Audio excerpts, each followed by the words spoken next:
Hello बच्चों, ये आपकी क्लास 9 स्टार्ट कर रहा हूँ मैं। इससे पहले वाली क्लास में मैंने आपको इम्प्लिसिट फंक्शंस का डेरिवेटिव करना बताया था। आज की क्लास में करवा रहा हूँ जी derivative of inverse trigonometric function. तो इनवर्स ट्रिग्नोमेट्रिक फंक्शंस के डेरिवेटिव के ये फॉर्मूले होते हैं। साइन इनवर्स एक्स का डेरिवेटिव होता है 1/√1 minus x square, square root के अंदर 1 minus x square. Cos inverse का सेम होता है जो साइन इनवर्स का, बस माइनस का फर्क होता है, -1/√1 minus x square. Tan inverse x का डेरिवेटिव होगा 1/1 plus x square. Cot inverse x का डेरिवेटिव होगा माइनस का, वही जो टेन इनवर्स का वही माइनस में आ जाएगा। सेक इनवर्स एक्स का डेरिवेटिव होता है 1/x और स्क्वायर रूट के अंदर आएगा एक्स स्क्वायर माइनस 1। जैसे साइन इनवर्स में तो 1 माइनस एक्स स्क्वायर था, इसमें आएगा एक्स स्क्वायर माइनस 1 रूट के अंदर, एक्स बाहर लिख के। इसी तरह कोसेक इनवर्स एक्स का डेरिवेटिव वही होगा जो सेक इनवर्स एक्स का है, बस माइनस में आ जाएगा। तो जितने भी सी वाले इनवर्स ट्रिग्नोमेट्रिक फंक्शन है उनका भी डेरिवेटिव माइनस में आएगा। क्लियर है यहाँ तक? तो बेसिकली तीन फॉर्मूले आपको पढ़ने हैं। एक 1/1 minus x square sine inverse x का डेरिवेटिव, एक टेन इनवर्स एक्स का डेरिवेटिव 1/1 प्लस एक्स स्क्वायर, और एक सेक इनवर्स एक्स का derivative 1/x into square root of x square minus 1। बाकी जो तीन फंक्शन है उनका माइनस में आ जाएगा। ठीक है, अब इनका डेरिवेटिव का प्रूफ मैं बता देता हूँ कैसे करना है। मान ले प्रूव करना आ जाए, साइन इनवर्स एक्स का डेरिवेटिव 1/√1 माइनस एक्स स्क्वायर होता है, प्रूव करो। ठीक है, तो इसको लेट कर लिया जी, y बराबर sign inverse x. Sign inverse x को y मान लिया। अब आप सबको पता है अगर y साइन इनवर्स एक्स के बराबर है तो x किसके बराबर होगा? साइन y के। क्लियर है? साइन y हो जाता है, sine y equal to x. Inverse function है, ट्रिग्नोमेट्रिक फंक्शन और इनवर्स ट्रिग्नोमेट्रिक फंक्शन दोनों आपस में इनवर्स होते हैं, तो इनवर्स में वेरिएबल बदल जाता है। तो x की वैल्यू क्या आ जाएगी? Sine y। अब इसका डेरिवेटिव कर दो विद रिस्पेक्ट टू x। जैसे मैंने लास्ट क्लास में आपको बताया था कि साइन y का डेरिवेटिव अगर y के रिस्पेक्ट में करते हो तो कॉस y आएगा बस, लेकिन अगर x के रिस्पेक्ट में करते हो तो साथ में dy/dx भी आएगा, और x का डेरिवेटिव हो गया 1। समझ गए ना? साइन y का डेरिवेटिव y के रिस्पेक्ट में तो कॉस y हो गया, लेकिन क्योंकि हम x के रिस्पेक्ट में कर रहे हैं तो साथ में dy/dx बचेगा, इनटू में आएगा, और x का डेरिवेटिव x के रिस्पेक्ट में करेंगे तो 1 हो गया। तो dy/dx की वैल्यू आ गई 1/cos y। cos y हमारे पास साइन y की वैल्यू x के बराबर है, तो cos y को साइन में बदलोगे तो आप सबको पता है cos स्क्वायर y बराबर 1 माइनस साइन स्क्वायर y होता है। तो cos y की वैल्यू क्या आ जाएगी? Square root of 1 minus sine square y। तो square root of 1 minus sine square y। ठीक है, साइन y की वैल्यू x है और साइन y की वैल्यू x है, तो साइन स्क्वायर y का मतलब हो गया x का स्क्वायर, और y सबको पता है डेरिवेटिव ऑफ y करा, ये dy/dx आया। तो डेरिवेटिव ऑफ y क्या था हमारा यहाँ? Sign inverse x। तो y की जगह अगर मैं साइन इनवर्स x रख दूँ तो डेरिवेटिव ऑफ y मतलब sine inverse x with respect to x is equal to 1/√1 minus x square होता है। क्लियर है यहाँ तक? इसी तरह बाकी जो इनवर्स ट्रिग्नोमेट्रिक फंक्शन है उनका डेरिवेटिव ट्रिग्नोमेट्रिक फंक्शन में बदल कर किया जा सकता है। क्लियर है यहाँ तक?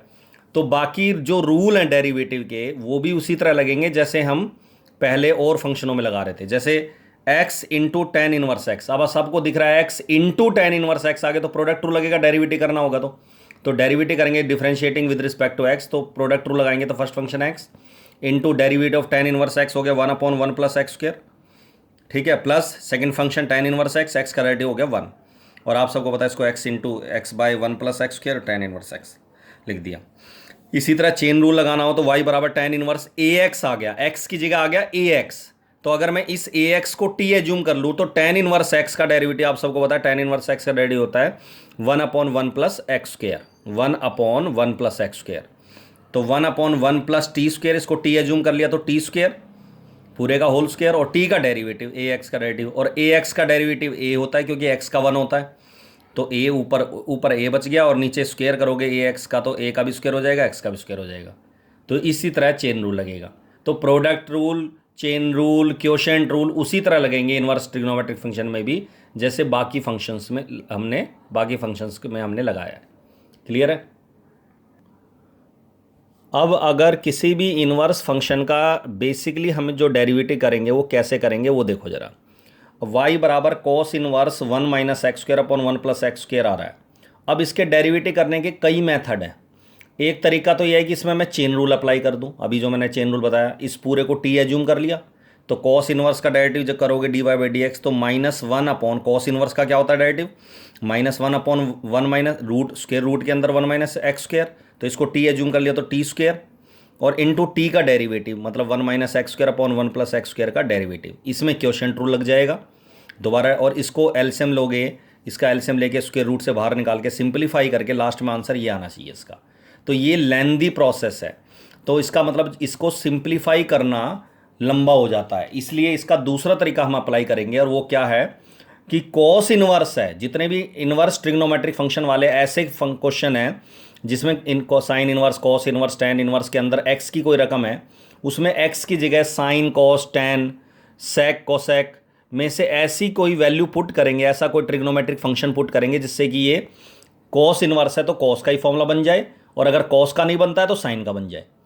ठीक है, तो कॉस इनवर्स है तो ऐसा कॉस का फॉर्मूला होता है, हमने पढ़ा हुआ है, टैन में होता है, तो एक्स की जगह हम पुट कर देंगे टैन थीटा, एक्स की जगह टैन एक्स नहीं थीटा, कोई और वेरिएबल लेना है, तो थीटा यहाँ नया वेरिएबल आ गया, तो एक्स की जगह टैन थीटा पुट करेंगे तो 1 minus tan square theta upon 1 plus tan square theta, ये सबको पता है कॉस 2 थीटा का फॉर्मूला होता है, कॉस 2 थीटा का फॉर्मूला हो गया। उसके बाद क्या बचेगा जी, आपका कॉस से कॉस इनवर्स कैंसिल हो जाता है, आपने पढ़ा हुआ है cos inverse of cos theta क्या होता है, थीटा होता है, इनवर्स फंक्शन होने की वजह से दोनों कैंसिल होकर थीटा बचता है, तो कॉस इनवर्स से कॉस कैंसिल होकर 2 थीटा बच गया, थीटा की वैल्यू यहाँ से निकालेंगे, सबको पता है अगर एक्स की वैल्यू टैन थीटा है तो थीटा किसके बराबर होगा, टैन इनवर्स एक्स के, तो थीटा की जगह टैन इनवर्स एक्स रख दिया। अब इसका अब करना डेरिवेटिव, एक्चुअली ये वाई ही है, अभी तक मैंने इसको डेरिवेटिव नहीं करना किया, ठीक है, अब एक साथ डेरिवेटिव करेंगे, differentiating with respect to x, y का तो dy बाई डी एक्स लिखना है इधर लेफ्ट साइड में, और राइट साइड में 2 टैन इनवर्स, 2 का कुछ करना नहीं, कांस्टेंट है, टैन इनवर्स एक्स का आपको फॉर्मूला पता ही है 1 अपॉन 1 प्लस एक्स स्क्वायर, ये टैन इनवर्स एक्स का डेरिवेटिव होता है 1 अपॉन 1 प्लस एक्स स्क्वायर, 2 ऐसे ही रह जाएगा, तो ये इसका आंसर हो गया। दूसरा तरीका ये था कि इसमें हम इनवर्स का ही कोई फॉर्मूला लगा देते हैं, सबको पता है cos inverse 1 minus x square upon 1 plus x square, direct इसको मैं 2 टैन इनवर्स एक्स लिख सकता हूं, क्योंकि ये इनवर्स सेकंड चैप्टर में आपने इनवर्स ट्रिग्नोमेट्रिक फंक्शन में ये फॉर्मूला पढ़ा हुआ है सीधा, तो कॉस इनवर्स का ये फॉर्मूला होता है 2 टैन इनवर्स का, तो 2 टैन इनवर्स एक्स लिख देंगे, मतलब बीच की ये स्टेप करने की आवश्यकता नहीं है, सीधा 2 टैन इनवर्स एक्स लिखा और इसका डेरिवेटिव कर दिया, 2 टैन इनवर्स एक्स का डेरिवेटिव हो गया 1 अपॉन 1 प्लस एक्स स्क्वायर। तो ऐसा क्वेश्चन अगर एग्जाम में आएगा तो ज़्यादा चांस है 1 मार्क्स में आने के, ठीक है ना, अब आता है या फिर 2 नंबर में ज़्यादा। इसी तरह y बराबर tan inverse 3x minus x cube upon 1 minus 3x square, इसका डेरिवेटिव करना है, तो इसमें भी वही है, टैन इनवर्स है तो टैन बनाना है, तो x की जगह ऐसी वैल्यू पुट करो जिससे कि टैन का कोई फॉर्मूला बन जाए, और हमें पता है ऐसा फॉर्मूला टैन 3 थीटा का होता है इस फॉर्म में, तो x की जगह टैन थीटा पुट कर दिया, 3 टैन थीटा, एक्स का क्यूब है तो टैन क्यूब थीटा, एक्स का स्क्वायर है तो टैन स्क्वायर थीटा, और ये फॉर्मूला होता है 3 tan theta minus tan cube theta upon 1 minus 3 tan square theta equal to tan 3 theta, tan inverse से टैन कैंसिल हो गया 3 थीटा, तो अगर x की जगह टैन थीटा हमने पुट करा तो थीटा की वैल्यू क्या होगी, टैन इनवर्स x, और इसका डेरिवेटिव कर दो, अब दोनों साइड एक साथ करना, डेरिवेटिव y का derivative dy by D x, और टैन इनवर्स x का डेरिवेटिव होता है 1 upon 1 plus x square. Clear है यहाँ तक, ठीक है, इस तरीके से सिंप्लीफाई करेंगे, तो हमें चेन रूल नहीं लगाना इसमें, इस तरीके से नहीं करना, ऐसे सिंप्लीफाई करना है पहले इनवर्स वाले क्वेश्चनों को, फिर उसके बाद डेरिवेटिव करना है। क्लियर है, और देखो अब जिन बच्चों ने सेकंड चैप्टर पढ़ा हुआ है उन बच्चों को पता है कि इसको सिंप्लीफाई कैसे करते हैं, ठीक है, तो सिंप्लीफाई करना है मेन, उसके बाद जिन्होंने नहीं पढ़ा हुआ उनको मैं करवा रहा हूँ कि किस तरह से ये क्वेश्चन पहले सोल्व करवा रखा है मैंने, प्रूव करवा रखा है, सिंप्लीफाई करवा रखा है, ठीक है, सेकंड चैप्टर में, लेकिन फिर भी दोबारा देख लो इसको। टैन इनवर्स के अंदर ये दे रखा है, तो आप सबको पता है इसके कई तरीके होते हैं सिंप्लीफाई करने के, एक होता है 1 प्लस कॉस 1 माइनस कॉस के फॉर्मूला लगा के सिंप्लीफाई करना, और दूसरा होता है इसको रैशनाइज कर दिया मैंने। अब इसको मैंने रैशनाइज करा तो ऊपर नीचे यहाँ माइनस है तो प्लस से मल्टीप्लाई डिवाइड कर दिया जी, उसके बाद ए प्लस बी दोनों a प्लस बी का होल स्क्वायर बन गया, ऊपर क्या a square plus b square root हट जाएगा प्लस 2ab, और नीचे आ जाएगा a minus b, a plus b का फॉर्मूला हो गया a square minus b square, bracket में लिखा है अभी मैंने क्योंकि माइनस आएगा बीच में, साइन बदलेंगे इनके हम। क्लियर है यहाँ तक, इसके बाद हम कॉस से कॉस कैंसिल हो गया, 1 प्लस 1 2 हो गया, 2 प्लस 2, और ये फॉर्मूला अंदर ही बन गया, फिर मल्टीप्लाई हो गए ये दोनों, तो 1 प्लस कॉस 1 माइनस कॉस होता है a plus b, a minus b, 1 minus cos square x, और 1 माइनस कॉस स्क्वायर एक्स होता है sine square x, sine square x बाहर आके क्या आ जाएगा, रूट से साइन एक्स, ठीक है, साइन एक्स बाहर आ जाएगा, और 2 भी कॉमन लेके 2 कॉमन लेके कैंसिल हो गया 2 से, ठीक है, तो ये बच गया 1 plus sine x upon cos x, ठीक है, यहाँ 1 से 1 कैंसिल हो गया था, cos x plus cos x 2 cos x आ गया था, तो 2 भी कैंसिल हो गया कॉमन लेके, ये वाली वैल्यू आ गई, अब हमारे पास टेन इनवर्स के अंदर ऐसी कोई वैल्यू आ रही है, तो इसके कई तरीके हैं आगे सोल्व सिंप्लीफाई करने के। एक तरीका ये है कि मैं ये फॉर्मूले लगा दूँ ट्रिग्नोमेट्री के। सबको पता है 1 + cos a होता है 2 cos square a/2, 1 - cos a बराबर होता है 2 sin स्क्वायर a/2, और अकेला sin a बराबर होता है 2 sin a/2 into cos a/2, अगर मुझे हाफ ए एंगल का हाफ एंगल लेना है तो। ठीक है, तो यहाँ मैंने देखा 1 के साथ तो cos होना चाहिए, जबकि यहाँ है साइन, तो मैंने साइन को cos लिखा और एंगल को भी बदल दिया, x की जगह लिख दिया 90 - x। सबको पता है cos 90 - theta 90 - x, cos 90 - x is sin x। तो sin x की जगह cos लिख दिया, और cos x जो सिंगल रकम है वो sin होनी चाहिए, तो cos x की जगह लिख दिया sin 9π/2 - x। ठीक है, साइन को cos में बदल दिया, cos को sin में। अब इसमें लगा दिया, इस पूरे को a एंगल मान ले तो 1 + cos a का फॉर्मूला हो गया 2 cos स्क्वायर a/2, इसके बटे 2, इस पूरे के बटे 2 करेंगे, π/2 - x के बाई 2 करोगे जब आप, तो 2 दोनों के नीचे आएगा, तो π/4 - x/2 हो जाएगा। इसी तरह नीचे साइन a का फॉर्मूला होता है 2 sin a/2 cos a/2, तो 2 sin a/2 cos a/2, मतलब कि एंगल का आधा हो जाएगा। यहाँ भी π/2 - x की जगह आ जाएगा π/4 - x/2 दोनों जगह।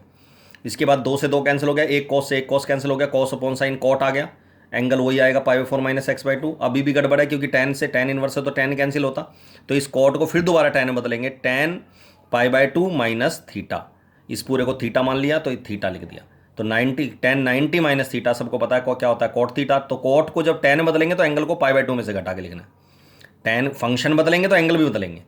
ठीक है, π/2 - दिस, tan से tan इनवर्स कैंसिल हो गया तो ये आ गया π/2 - π/4 प्लस x/2, π/2 में से π/4 घटाएंगे, 4 एलसीएम ले लिया, 2π - π इज π/4 प्लस x/2। अब y के बराबर है, ये पूरा सिंप्लीफाई किया अभी हमने। इसके बाद y की वैल्यू ही है, ये अभी डेरिवेटिव नहीं किया, ये डेरिवेटिव नहीं है, ये जो हमने किया अब तक ये डेरिवेटिव नहीं है, ये सिंप्लीफिकेशन है। इसके बाद अब हम इसका डेरिवेटिव करेंगे, dy/dx बराबर y का डेरिवेटिव हो गया dy/dx, और π/4 का 0 कांस्टेंट है, और x/2 का डेरिवेटिव हो गया 1/2। क्लियर है यहाँ तक? ये आपका इसका इन्वर्स ट्रिग्नोमेट्री वाले जो जितने भी क्वेश्चन हैं इस तरीके से इनका डेरिवेटिव करेंगे। अब होमवर्क ये है, प्रैक्टिस असाइनमेंट 4 के पहले का फर्स्ट, सेकंड, थर्ड, 10th और 11th कर लेना, मतलब ओनली ये 5 क्वेश्चन कर लेना ट्राई। अगर इनमें से भी कोई प्रॉब्लम आती है तो मेरे से व्हाट्सअप कर देना, मैं आपको अगली क्लास में सोल्व करवा दूंगा। क्लियर है यहाँ तक? चलो, दैट्स ऑल।